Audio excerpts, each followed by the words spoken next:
News Kolkata Janakantha গ্রাম ও শহরের মেলবন্ধন। স্বামী বিবেকানন্দের স্বপ্ন পূরণ করছেন নরেন্দ্র মোদী। বাধা হয়ে দাঁড়িয়েছে মমতা ব্যানার্জি, নিত্যানন্দ রায়। আজ দক্ষিণ চব্বিশ পরগনা জেলার কাকদ্বীপে কেন্দ্রীয় স্বরাষ্ট্র প্রতিমন্ত্রী নিত্যানন্দ রায় বিজেপির একটি সাংগঠনিক বৈঠক করেন। এই বৈঠকে সরাসরি সাংবাদিক সম্মেলনে তিনি এক হাত নিলেন মমতা ব্যানার্জির সরকারকে।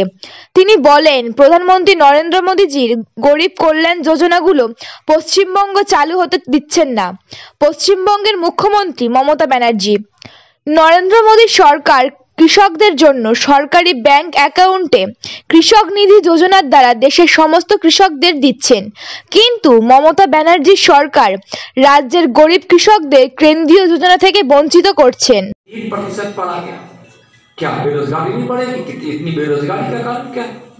आज अगर पश्चिम बंगाल 25% उत्पादन देश के खपत का करते रहता तो हिंदुस्तान का सबसे समृद्ध और सुखी राज्य पश्चिम बंगाल होता। पश्चिम बंगाल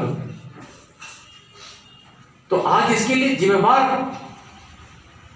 वही लोग हैं।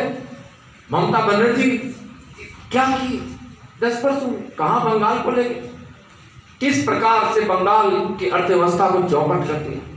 विकास बाधित है, विकास नाम का कोई चीज नहीं है।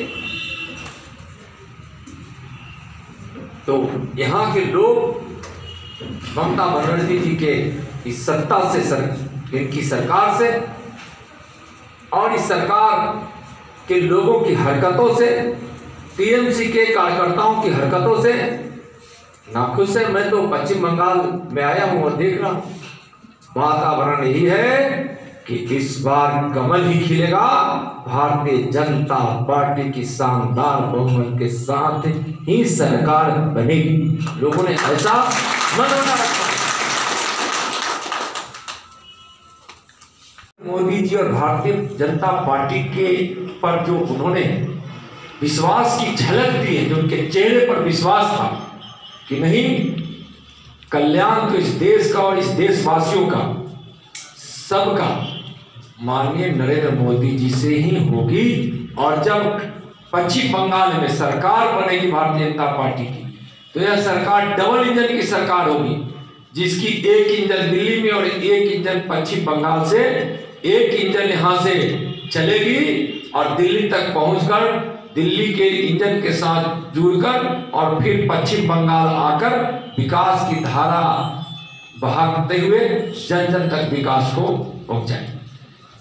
देखिए, माननीय प्रधानमंत्री जी अम्फान जब आने वाला था तो वहां गृह मंत्रालय के और डिजास्टर मैनेजमेंट के कंट्रोल रूम को पहले से उन्होंने जो सावधान कर रखा था।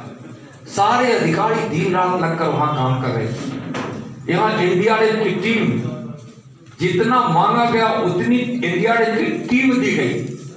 यहाँ जो तटीय इलाकों में जो अम्फान तूफान से जो प्रभावित होने वाले इलाका थे, उसमें से वहां के लोगों को सुरक्षित स्थान पर ले जाने के लिए स्थानीय प्रशासन को सहयोग करने। अम्फान उस समय आया जिस समय कोरोना काल चरम सीमा था। अभी भी कोरोना काल ही हम उससे मुक्त नहीं हुए, कम हुआ है। माननीय प्रधानमंत्री जी के दृष्टिकोण से, उनके प्रेरणा, उनके नेतृत्व में भारत कोरोना को पराजित कर रहा है। काफी सफलता मिली है, वैक्सीन भी आने वाला है।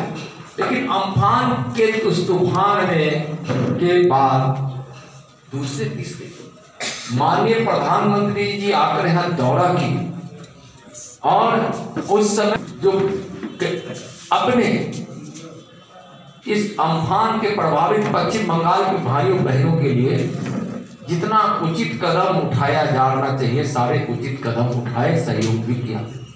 लेकिन यहाँ ममता जी की एक प्रवृत्ति बनी हुई है कि हम केंद्र के सहयोग को नकारते रहे। केंद्र के सहयोग अगर करेंगे तो मोदी जी की वाहवाही होगी। ममता जी माननीय प्रधानमंत्री नरेंद्र मोदी जी का जसोगान दुनिया और भारत के एक एक लोग कर रहे हैं। और ममता बनर्जी जी बिल्कुल एकदम झूठ बोल रहे हैं। केएमसी के लोग झूठ बोल रहे हैं। ना कोई अच्छा नहीं लग रहा है, इसलिए यहाँ की जनता भी या निर्णय ली है कि कमल को खिलाएंगे और ममता बनर्जी को हटाएंगे। তিনি আমফান দুর্নীতি নিয়েও সরাসরি মমতা ব্যানার্জির দল তৃণমূল ও রাজ্য সরকারকে দুর্নীতির জন্য দায়ী করেন। তিনি আরও বলেন, পশ্চিমবঙ্গের সাধারণ মানুষ 2021 সালে দুর্নীতিগ্রস্ত তৃণমূল সরকারকে উৎখাত করার জন্য এখন থেকেই তৈরি। মিথ্যাবাদী মমতা ব্যানার্জিও তার দল। এই অনুষ্ঠানে উপস্থিত ছিলেন মথুরাপুর সাংগঠনিক জেলা সভাপতি দীপঙ্কর জানা, রাজ্য সরকার সম্পাদক সঞ্জয় সিং, জেলা মণ্ডল ও বিজেপি পদাধিকারী নেতারা।